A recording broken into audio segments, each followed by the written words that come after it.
Kevin Coe, the man dubbed the South Hill Rapist, is free after decades in custody.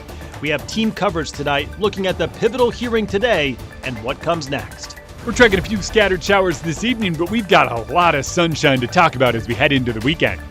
Wildfires in Washington state have been frequent, dangerous, and costly. We speak to the Public Lands Commissioner on the state of funding for the next year and the work still needed to be done.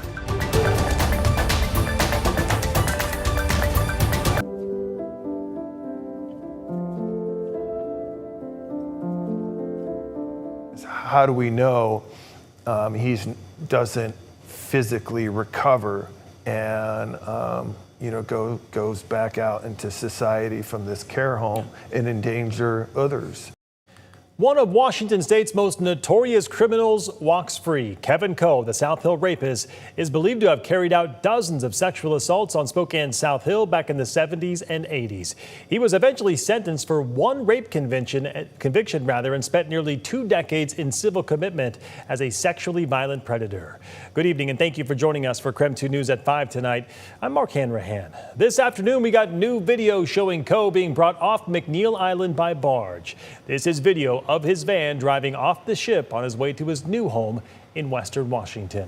A Spokane County judge signed off on his release this morning after the state's Attorney General's office said it could no longer meet the burden of proof to hold him any longer. KREM 2's Shannon Mowdy starts off our team coverage tonight with what happened in the courtroom. Inside this courtroom, survivors got the chance to say their piece, knowing it held no sway over what happened here. There is no dispute over the outcome of what's going to be occurring today. The court has no discretion.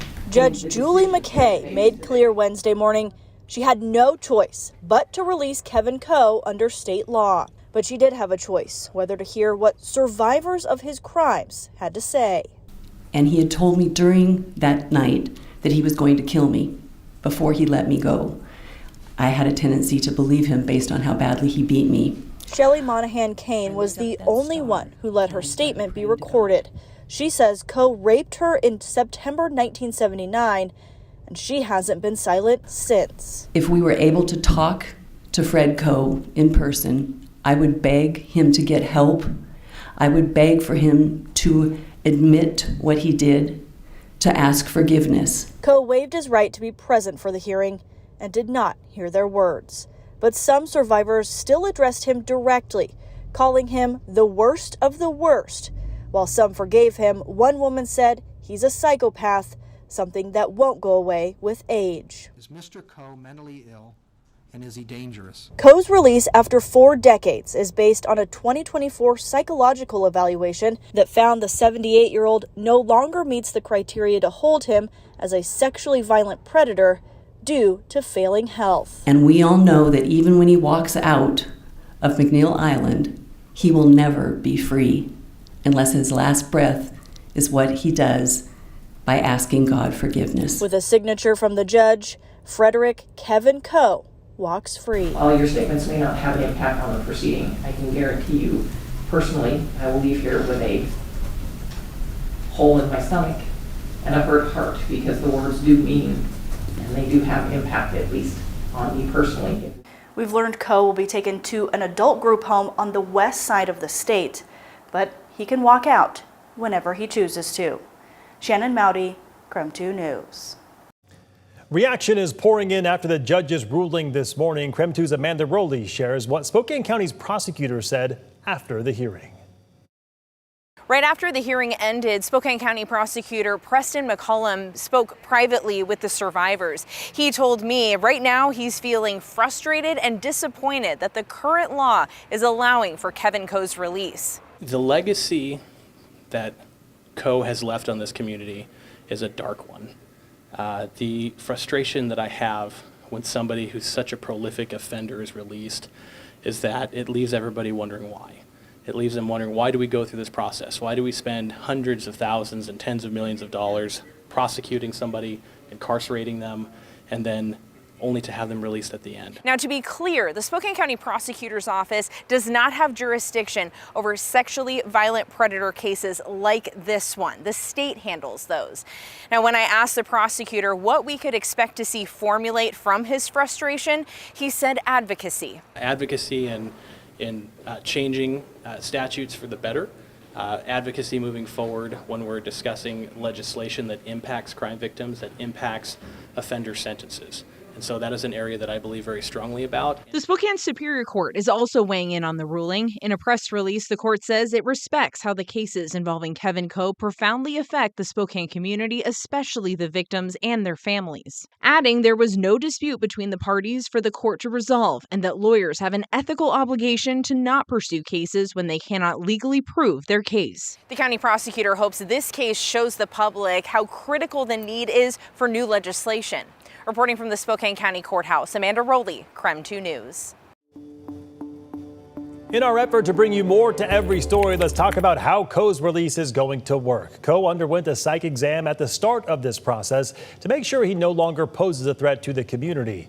A judge then reviewed that exam and ordered his release today. Prosecutors then handed over documents to the Special Commitment Center, which has treated Coe for the last 2 decades.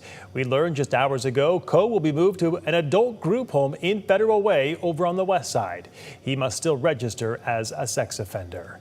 Kevin Coe committed his violent acts decades ago, and I spoke with the longtime local criminal defense attorney Jeffrey Feiner about the case and his experience moving to Spokane as this was all underway. He shared that while Coe's civil confinement is over and that he may no longer pose a threat to the society, at least according to the state, the fear his acts imposed on the community decades ago were overwhelming. The atmosphere on the South Hill in the families that I knew, the people that I knew when I first moved to town, had turned into terror. Feiner went on to say today's hearing wasn't about all the past harm that Coe had done. His criminal and civil punishment has been served, whether the public believes it was sufficient or not.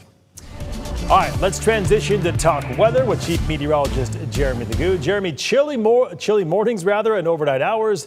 More rain in the forecast, at least in the past few days. Kind of starting to feel like fall.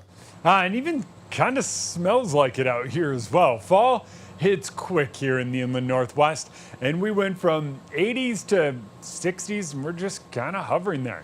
We are going to warm up slightly tomorrow and early next week, but we're also talking some of the coldest mornings we have seen since all the way back in spring. 61 is where we sit under those cloudy skies, and that's all thanks to our low and just a steady stream of moisture coming in from the south. That's also bringing us some showers, but most of those staying well to our south and out to our east. We're getting another little band moving into Pullman and eventually Moscow, and that little band that moved through a little earlier is now making its way up. I think if you're driving Interstate 90 over 4th of July Pass, you're hitting it. Other than that, we're not seeing too much out of it. Moves out tonight, and by tomorrow, we're talking sunshine and temperatures near 70 degrees. We cool slightly headed into the weekend, and it's for a weird reason. We'll talk that coming up in the full forecast. All right, we'll talk to you then, Jeremy. Thank you very much. Coming up on KREM 2 News at 5 tonight, Washington's wildfire season has been brutal and costly. We spoke with the Public Lands Commissioner about the funding struggles for next year's budget. And we are in day 2 of the federal government shutdown. We look at the impacts already being felt nationwide.